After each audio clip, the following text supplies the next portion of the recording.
ప్రభువాక్య సందేశాలు సమాధానపరచు సందేశాలు పరమునకు చేర్చే సందేశాలు ఇవి ఒలీవా సందేశాలు. ప్రభువాక్య సందేశాలు సమాధానపరచు సందేశాలు పరమునకు చేర్చే సందేశాలు ఇవి ఒలీవా సందేశాలు.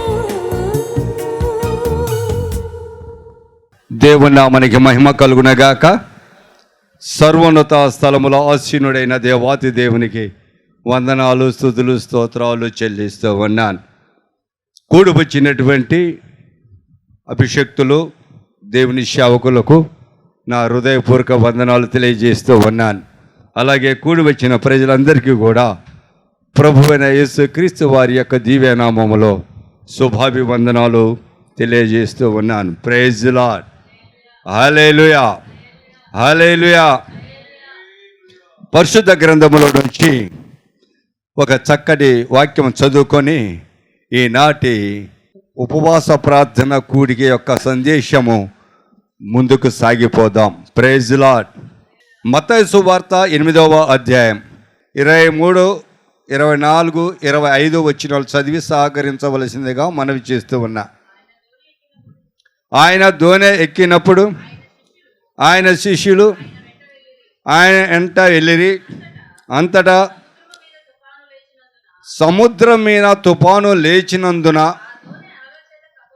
ఆ దోణి అలల చేత కప్పబడెను. అప్పుడు ఆయన నిద్రించుచుండగా వారు ఆయన యొద్దకు వచ్చి, ప్రభువా, నశించిపోతున్నాము, మమ్మల్ని రక్షింపమని చెప్పి ఆయన లేపి. చిన్న ప్రార్థన. సర్వోన్నతుడా, సర్వశక్తి గల దేవా, మిక్కిలి ప్రేమ గల తండ్రి, మీకు వేలాది వందనములు, స్తుతులు, స్తోత్రాలు. ప్రభువా, అల్పులైన మమ్మల్ని జ్ఞాపకం చేసుకున్నందుకు స్తోత్రాలు. ఇప్పటి వరకు పాటల ద్వారా మిమ్మల్ని కీర్తించటానికి, స్తుతించటానికి, మహిమపరచటానికి, ఘనపరచటానికి మాకు ఇచ్చిన సమయం, సందర్భాన్ని బట్టి మీకు వేలాది వందనములు, స్తుతులు, స్తోత్రాలు. అనేక మంది బిడ్డలు ప్రార్థనలు చేశారు. వారి ప్రార్థనలు కూడా మీరు ఆలకించినందుకు మీకు వేలాది వందనములు, స్తుతులు, స్తోత్రాలు. నీ దీనదాసులమైన మా ప్రార్థన కూడా, అభిషక్తులమైన నాయన డేవిడ్ గారి ప్రార్థన, నా ప్రార్థన, పాస్టమ్మ గారి ప్రార్థన కూడా నీ పాదశాలను చేర్చుకున్నావు తండ్రి. మాకు అనుకూలమైన సమయంలో జవాబిస్తున్నందుకు మీకు వేలాది వందనములు, స్తుతులు, స్తోత్రాలు. ప్రభువా, కొద్ది నిమిషాలు మీ పక్షాన్ని నిలబడబోతుండగా నన్ను మీ శిలువ చోటు మరుగుపరుచుకో, నా నోటిని బోరుగా వాడుకో. కూడి వచ్చినటువంటి నీ ప్రజలతోనూ నాయన ఈ ప్రవచన టెలివిజన్ ద్వారా టీవీ ఛానల్కి ఎదురుగా కూర్చొని ఆలకిస్తున్న ప్రజలతోనూ సూటిగా స్పష్టంగా మాట్లాడమని, నువ్వు మాట్లాడిన ప్రతి మాట మా హృదయాల్లో పదిలపరుచుకొని మేము జీవించేలాగా కృపదయ చేయమని మా ప్రభు ప్రియ కుమారుడు యేసుక్రీస్తు శ్రేష్టమైన నామములో అడిగి వేడుకొనుచున్నాం పరమ తండ్రి. Amen, amen. Praise the Lord. Hallelujah. ఇక్కడ మనం చదివినటువంటి లేఖనాలలో యేసుక్రీస్తు వారును ఆయన శిష్యులు సముద్రము ఈ దరి నుంచి వేరొక దరికి వెళుతున్నట్టు మనం చూస్తూ ఉన్నాం. Praise the lord. ఓడలో అంటే దోణిలో వారు ఒక దరి నుంచి వేరొక దరికి వెళ్తున్నారు. అంటే ఒక స్థలము నుంచి వేరొక స్థలములోనికి వెళ్తూ ఉన్నట్టు మనము చూస్తూ ఉన్నాం. Praise the lord. ఈ వాక్యాన్ని మనము ఆధ్యాత్మికంగా మనము తీసుకుంటే గాన ఈ సముద్రము అనే దాన్ని లోకముగా మనము గుర్తించవచ్చు. నా ప్రియ సహోదరి, సహోదరా, భూలోకంలో ఉన్నాం. మనము కూడా యాత్రికులమే. కొన్ని సంవత్సరాలు మాత్రమే భూమి మీద మనము జీవించగలము. తదుపరి మనము తండ్రి అయినటువంటి దేవాతి దేవుని యొక్క ఇంటిలో మనకు నివాస స్థలాలు కలవు. ఆ నివాస స్థలాలు మనము శాశ్వతమైన నివాసాలు. Praise the lord. పరలోకము మనకు శాశ్వతమైనటువంటి లోకము. ఆ పరమలోకంలో పరమదేవుని యొక్క సన్నిధిలో మన నివాసాలు ఉన్నాయి. Praise the lord. ప్రతి ఒక్కరము కూడా ఆ నివాసాలకు చేరే ప్రయత్నము మనము చేయుచున్నాం. క్రైస్తవ సమాజము భూమి మీద ఉన్నటువంటి ప్రతి ఒక్కరు కూడా ఒకే ఒక ఆలోచన. కొన్ని సంవత్సరాలు మనం ఇక్కడ జీవిస్తాం, ఆ తదుపరి మనము ఈ శారీరకంగా మరణిస్తాం. కానీ దేవుడు మనకు అనుగ్రహించిన ఆత్మ దేవుని సన్నిధికి చేరుతుంది. Praise the lord. దేవుడు ఏ తీర్పు మనకు తీరుస్తాడో ఆ గడియలో, ఆ సమయంలో, దాన్ని బట్టి మన ఆత్మ ఆ స్థలాల్లో ఉంటుంది. కానీ ప్రతి ఒక్కరము కూడా, ప్రతి ఒక్కరి ఆలోచన, ప్రతి ఒక్కరి తలంపు కూడా మన భూలోకములో ఉన్న ఈ యాత్ర కొనసాగిస్తున్నప్పుడు పరలోకానికి వెళ్ళాలనే ఆసక్తి కలిగిన వారిగా మనము నిత్యము ఉండవలసిన వారిగా ఉన్నాం. దేవుని నామానికి మహిమ కలుగునుగాక. నా ప్రియ సహోదరి సహోదరుడా, ఆలకించండి. ఈరోజు ఈ దోణి ఈ దరి నుంచి ఆ దరికి ఎలాగో వెళ్ళటానికి బయలుదేరిందో, మన జీవితము కూడా భూలోకము నుంచి పరలోకానికి వెళ్ళటానికి మన ప్రయత్నం మనం చేస్తూ ఉన్నాము ఆధ్యాత్మిక జీవితంలో. అయితే ఆధ్యాత్మిక జీవితంలో ఈ లోకములో కూడా మనము జీవిస్తూ ఉన్నాం. Praise the lord. శారీరకముగా మనము జీవిస్తున్నాము కనుక శారీరక సంబంధమైనటువంటి అవసరతలు చాలా ఉన్నాయి. కుటుంబముతో కలిసి జీవిస్తున్నాము కనుక కుటుంబ అవసరతలు కూడా చూడవలసిన బాధ్యత ఒక తండ్రిగాను, ఒక సహోదరుడిగాను, ఒక బాధ్యత కలిగిన కుటుంబ యజమానిగాను మన పక్షాన ఉంది. ఒక యజమానురాలిగా, ఒక తల్లిగా కూడా ఒక బాధ్యత కలిగిన వారిగా మనం ఉన్నాం. అనేక రీతులలో స్త్రీ పురుషులు అందరూ కూడా వారు వారి బాధ్యతలు కలిగిన వారిగా ఉన్నాం. Praise the lord. అయితే ఈ బాధ్యతలు నెరవేర్చుకుంటూ ముందుకు సాగిపోతున్నటువంటి సందర్భంలో అనేకమైన శ్రమలు, శోధనలు, కష్టాలు, బాధలు వస్తూ ఉంటాయి జీవితంలో. మనమందరం కూడా కొద్ది దినాలే ఇక్కడ మన నివాసము లేదా మన జీవిత యాత్ర. తదుపరి మనము పరలోకానికి, అంటే చాలామంది అంటారు స్వర్గమని, పుణ్యలోకమని, దేవుని సన్నిధిని, ఇంకా అనేకమైన మాటలు మాట్లాడుతుంటారు, మోక్షమని. కానీ పేరు ఏదైనా గమ్యస్థానము ఒకటే. పేరు ఏదైనా గమ్యస్థానము ఒకటే. దేవుడు కూడా ఒక్కడే. Praise the lord. అనేక రూపాలు కలిగి ఇక్కడ ఉన్నప్పటికీ, అనేక రూపాలు కలిగిన వాళ్ళని ఆరాధిస్తున్న వారమై ఉన్నప్పటికీ, చివరికి మనలో ఉన్న ఆత్మ ఎవరు అనుగ్రహించారో వారి వద్దకే చేర్చబడుతుంది. Praise the lord. ఆ యొక్క ఆత్మను రక్షించుకునే బాధ్యత ఈ లోకములో జీవిస్తున్న నీవు నేను కూడా ఈ అన్ని ఆటుపోట్లు వింటూ, కష్టాలు శోధనలు భరిస్తూ కాపాడుకుంటూ ఉండాలి. ఏ విషయంలో కాపాడుకుంటూ ఉండాలి? పాపములో పడిపోకుండా, శోధకుని చేతికి దక్కకుండా రక్షింపబడుతూ జీవించాలి. అంటే ఆ రక్షకుడు మనకు అవసరమై ఉన్నాడు. Praise the lord. అందుకే ఆ యొక్క ధోనిలో ఉన్నటువంటి ఆ యొక్క వ్యక్తులు అంటున్నారు, అయ్యా మేము నశించిపోతున్నాము, మమ్మల్ని రక్షించు అంటాడు. Praise the lord. లూకా సువార్త 2:11 అంటాడు, నేడు దావీదు పట్టణము నుండి రక్షకుడు మన కొరకు జన్మించి ఉన్నాడని ఆ యొక్క పరలోకము నుంచి వచ్చిన దూత మనకు తెలియజేసిన సత్యం అది. Praise the lord. ఒక పాపము నుంచే కాదండి, ఒక శాపము నుంచే కాదండి, బ్రతికి జీవిస్తున్న ప్రతి సందర్భంలో, ప్రతి అవసరతలో ఆయన కాపాడగలిగిన వాడై మనతో ఉన్నవాడు ఆత్మస్వరూపుడై ఉన్నాడు. Praise the lord. అందుకే ఇందాక నేను చెప్పాను మొదట, నా కార్యములు సఫలము చేసే దేవుడికి నేను మొరపెడుతున్నాను. Praise the lord. మన జీవితంలో అవసరమైన ప్రతి అవసరత ఆ సర్వశక్తి గల దేవునికి మనం మొరపెట్టినప్పుడు ఆయన తన కృప చేత, దయచేత, కరుణ కటాక్షం చేత మనమును ఆ యొక్క అవసరతలు తీరుస్తూ ఆపదల నుంచి కాపాడుకుంటూ రక్షించుకుంటూ ఆయన మన జీవితాన్ని ముందుకు సాగిపోవటానికి సహాయం చేస్తూ ఉన్నాడు. Praise the lord. చదివిన వాక్య భాగములో ఉండి ఆ దోణె అంటే దోణెకు సాదృశ్యము మనిషి. Praise the lord. లోకానికి సాదృశ్యము సముద్రం అయితే దోణెకు సాదృశ్యము మనిషి ఉన్నాడు. ఈ మనిషి అనేక విధాలుగా బాధలు, కష్టాలు భరిస్తూ ఉన్నాడు. భూమి మీద శ్రమలు, శోధనలు భరిస్తూ ఉన్నాడు. ఒక్కొక్కసారి అపవాది రేపినటువంటి దురాలోచన, దుష్టత్వముతోటి వారి యొక్క చెడు క్రియల చేత మనిషి కొట్టబడుతూ ఉన్నాడు. Praise the lord. ఏ విధముగా తుఫాను రేగిందో సముద్రములో, ఆ ప్రకారమే అనేక మంది వ్యక్తుల జీవితాలలో తుఫాను లాంటి అలజడి రేగుతూ ఉంటుంది. Praise the lord.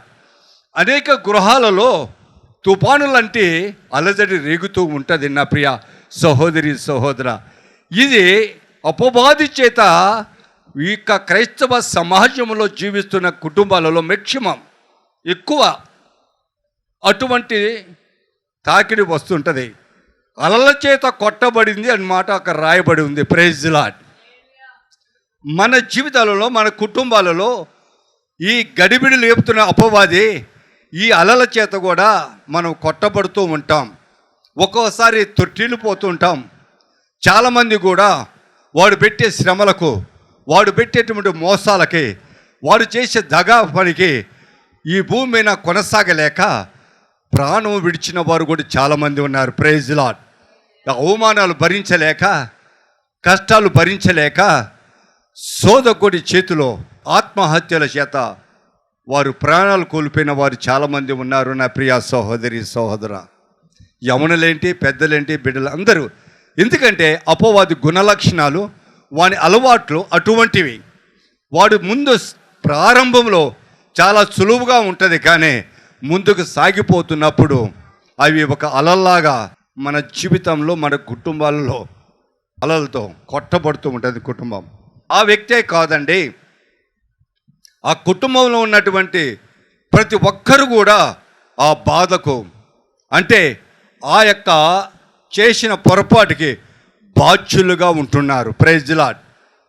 వారు చేసిన, ఇప్పుడు ఒక సపోర్టు, ఒక త్రాగుడని వ్యసనమే కాదు, ఒక జూదం అనే వ్యసనమే కాదు, ఒక బెట్టింగ్ అనే వ్యసనము, లేదా ఒక దొంగతనము, లేదా ఒక అబద్ధ సాక్ష్యము, అలవాట్లు కలిగినటువంటి కోడి పంద్యాలు, ఇటువంటి అలవాట్లు కలిగినటువంటి వ్యక్తి కేవలము తన సంతోషం కోసమో సమయం పాస్ కావటానికో చేస్తూ ఉంటారు. ప్రారంభంలో అది ముదిరెక్కుంది, ఆస్తులు అమ్మేస్తారండి, ఇండ్లు అమ్మేస్తారండి, తనఖాలు పెడతారండి, కుటుంబ సభ్యులకు నివాసం లేకుండా చేస్తారు.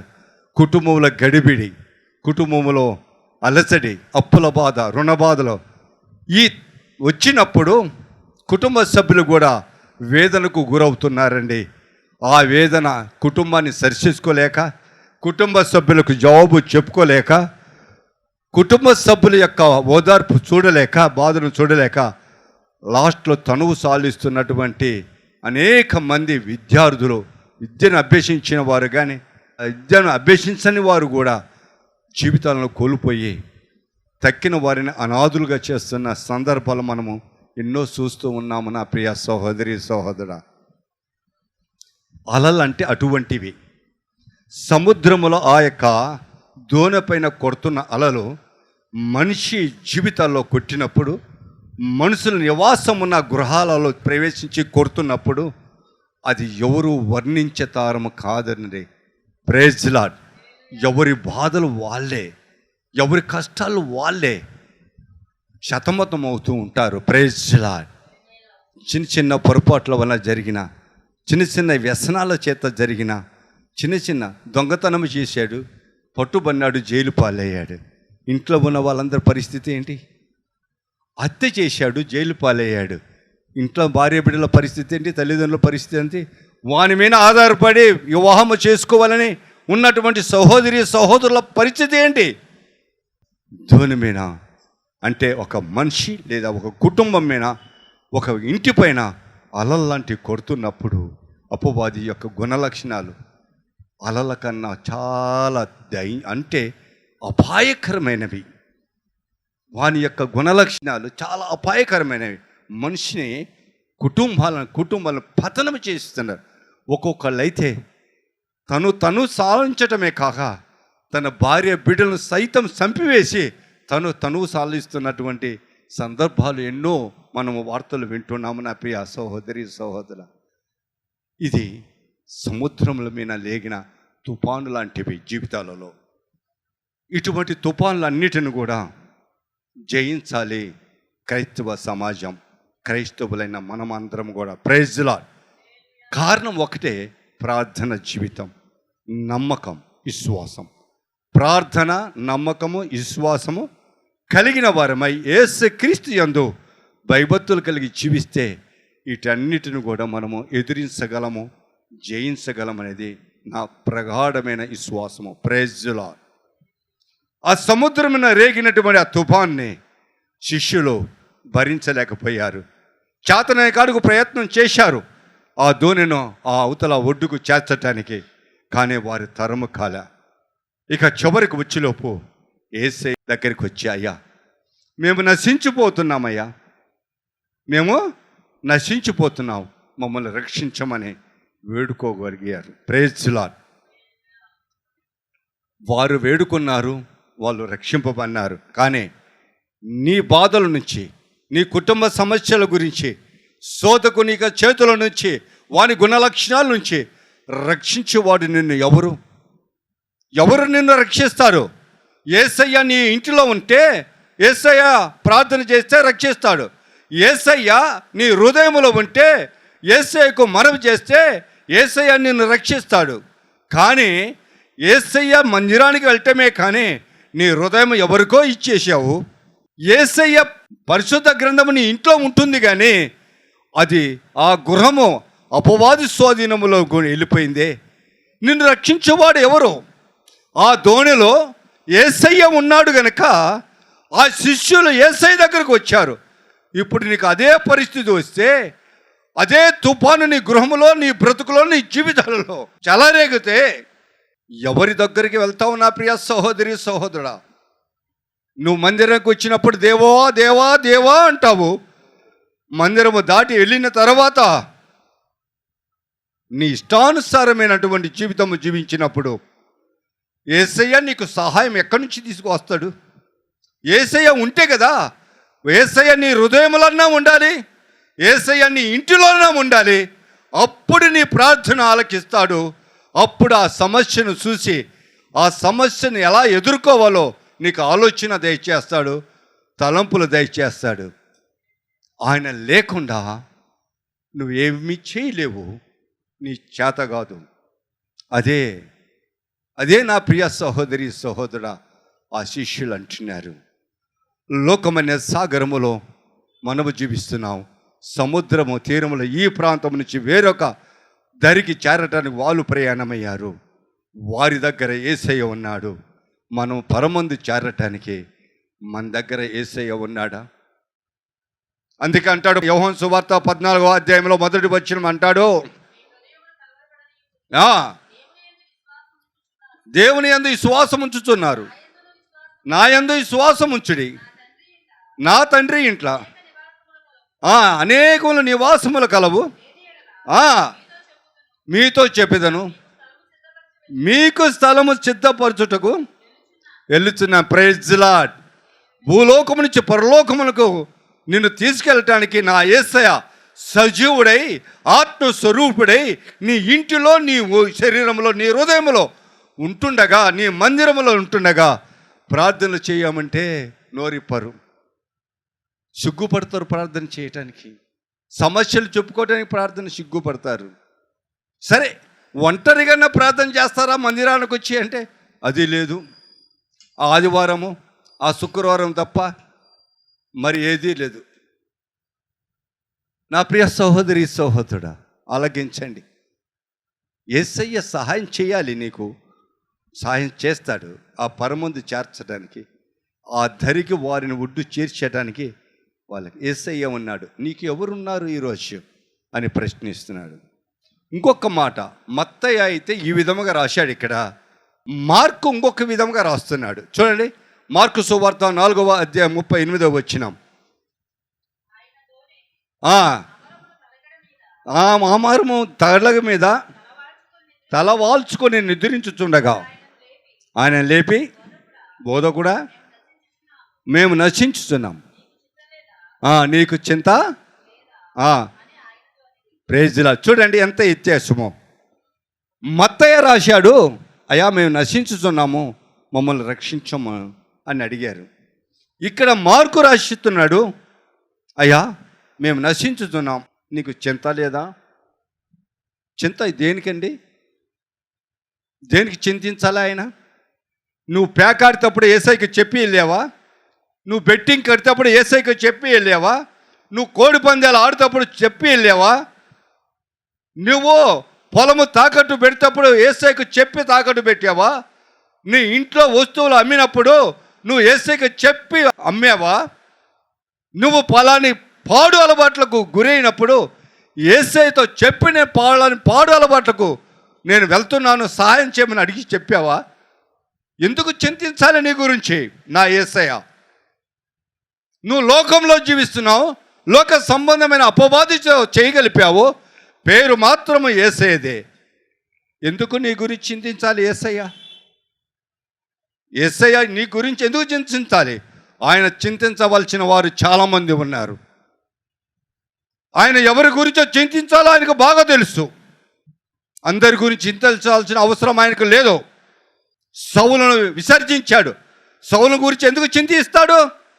దావీదు అనుకున్నాడు, తన ప్రజలను గురించి చింతిస్తున్నాడు గనక, తన ప్రజలకు ఒక రాజు కావాలని ఆలోచన చేయించున్నాడు గనక, రాజైన వాడు భ్రష్టుడయ్యాడు గనక, రాజైన వాడు నీచుడయ్యాడు గనక, రాజైన వాడు అబద్ధకుడైనందుక, రాజైన వాడు దారి తెప్పాడు గనక, వారు పొరపాటు చేశాడు గనక వాడిని విసర్జించాడు. ఆ రాజు స్థానములో మరొక రాజును ఏర్పాటు చేసుకోవడానికి ఇజ్రాయేలు గురించి వారిని చింతించాడు, ఆలోచించాడు. దావీదును రాజుగా చేశారు, యెషయా కుమారుని. నీ గురించి ఎందుకు చేయాలి? నీ గురించి నా గురించి ఎందుకు చేయాలి? నువ్వు భయభక్తులు కలిగి జీవిస్తున్నావా? నువ్వు దేవునికి ఇష్టానుసారమైన జీవితం జీవిస్తున్నావా? నీ గురించి ఎందుకు చింతించాలి? ఒక భక్తుడు అంటున్నాడు, యేసు ప్రభు యొక్క శిష్యుడు అంటున్నాడు ఒక మాట.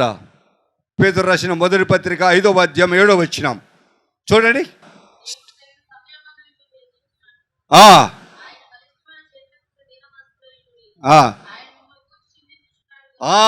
ఏంటంట? ఆయన మీ గురించి చింతించుతున్నాడు. Praise lord. ఎవరి గురించి చింతించుతున్నాడు? మీ గురించి. ఎవరి గురించి? ఆయన బలిష్ట రెక్కల కిందకు వచ్చిన వారిని గురించి, ఆయన నామమును స్తుతిస్తున్న వారి గురించి, ఆయన మందిరములో ఆయనను ఆరాధిస్తున్న వారిని గురించి, ఆయన నామం యందు విశ్వాసం ఉంచిన వారి గురించి ఆయన చింతిస్తాడు. మరి ఆయన మందిరానికి రాకుండా, ఆ మందిరానికి వచ్చినా కానీ లోకములో ఉన్న వారి గురించి దేవుడు ఎందుకు చింతిస్తాడు?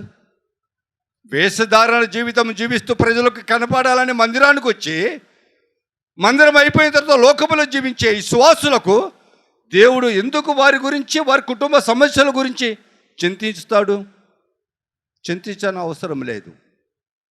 కానీ అనుభవపూర్వకంగా పేతురు గారు అంటున్నారు, వారు మీ గురించి చింతిస్తున్నారు, మీ చింత యావత్తు ఆయన పైన మోపండి.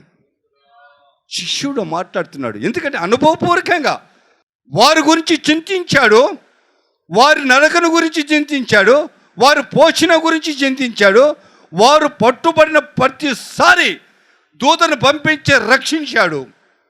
ఆయన వారి గురించి చింతించాడు. ఏ రోజు చేతుల నుంచి రక్షించాడు, యూదుల చేతుల నుంచి రక్షించాడు, పరిచయుల చేతుల నుంచి రక్షించాడు, శరసాల నుంచి రక్షించాడు, అనేక సందర్భాల్లో విడుదల చేశాడు. ఎందుకు తెలుసా? ఆయన ఒకే ఒక మాట, నా తర్వాత సర్వ సృష్టికి వెళ్ళి సువార్త ప్రకటించడే. ఒకే ఒక మాట, ఎక్కువ ఏమో చెప్పలే వాళ్ళకి ఏమైనా చెప్పాడా? చెప్పలా. నా తర్వాత మీరు సువార్త ప్రకటించడే, సదాకాలం మీకు నేను తోడై ఉంటానని మత్తయి సువార్తలో చెప్పాడు. Praise lord. 28వ అధ్యాయం చివరి 20వ వచనములో, నా ప్రియ సహోదరి సహోదరా, ఆయన మాట తప్పేవాడు కాదు. కనుక ఆయన వారి సేవకులకు, వారి పని చేయుచున్న సువార్త ప్రకటించున్న వారికి నిత్యము ఆయన కనుదృష్టి ఉంటుంది. వారిని గురించి, వారి కుటుంబాన్ని గురించి, వారి బిడ్డల గురించి చింతిస్తూనే ఉంటాడు. Praise lord. దేవుని నామానికి మహిమ కలుగును గాక. చాలామంది అంటారు, పాస్టర్ గారు ఏంటి అట్ట అభివృద్ధి పొందాడు, పాస్టర్ గారు ఏంటి బండి మీద బండి కొనేసాడు, పాస్టర్ గారు ఏంటి కారు కొనేశారు అంటే, పాస్టర్ గారిని దీవించాడు, ఆశీర్వదిస్తున్నాడు. ఎందుకు తెలుసా? పాస్టర్ గారు ఒంటరిగా వెళ్ళటానికి ఇష్టం లేక, పాస్టర్ గారు నడిచి వెళ్ళటానికి ఇష్టం లేక బైక్ ఇచ్చాడు. బైక్ మీద కూడా ఎండకు వెళ్ళడానికి ఇష్టం లేక కారు ఇచ్చాడు. Praise lord. ఆయన సేవకుని గురించి ఆలోచన చేశాడు, సేవకుని గురించి చింతించాడు. కనుక ఆయన ధనాగారం నుంచి డబ్బులు ఇచ్చాడు, ఆయన కారు కొన్నాడు, కారులో తిరుగుతున్నాడు. దేవుని నామానికి మహిమ కలుగును గాక. మా మధ్యలో ఒక ఆయన నిన్న వచ్చి అంటున్నాడు, కారు కొనాలని ఉందంట. ఎవరికి? ఒక పాస్టర్ గారికి. ఏమన్నాడు? నేను కారు కొనాలని ఉన్నాను. 2 బైకులు ఉన్నాయి, 2 బండ్లు ఉన్నాయి, అవి చాలవంట. ఏమిటంట? ఇప్పుడు కారు కొనాలని ఆశ అంట. Praise lord. నేను అన్నాను, దేవుడు అనుగ్రహిస్తే కొంటావులేయ్యా, ప్రార్థన చేసుకో, మమ్మల్ని కూడా తిప్పుదువు అన్న. Praise Lord. హల్లెలూయా. దేవుడు అట్లా అనుగ్రహిస్తే మిమ్మల్ని తిప్పుతానండి అన్నాడు. Praise Lord. హల్లెలూయా. దేవుని దృష్టి ఉంటే, దేవుడు చింతిస్తే నీ గురించి, నీ కుటుంబాన్ని గురించి ప్రతి సమస్య పరిష్కారం అవుతుంది. మాటలలో ఎంత తేడా ఉందో చూడు. రక్షించమని వాళ్ళు అడుగుతున్నారు, చింతిస్తున్నావా అని అడుగుతున్నాడు. Praise lord. ఒలీవ సందేశాలు, ప్రభువాక్య సందేశాలు.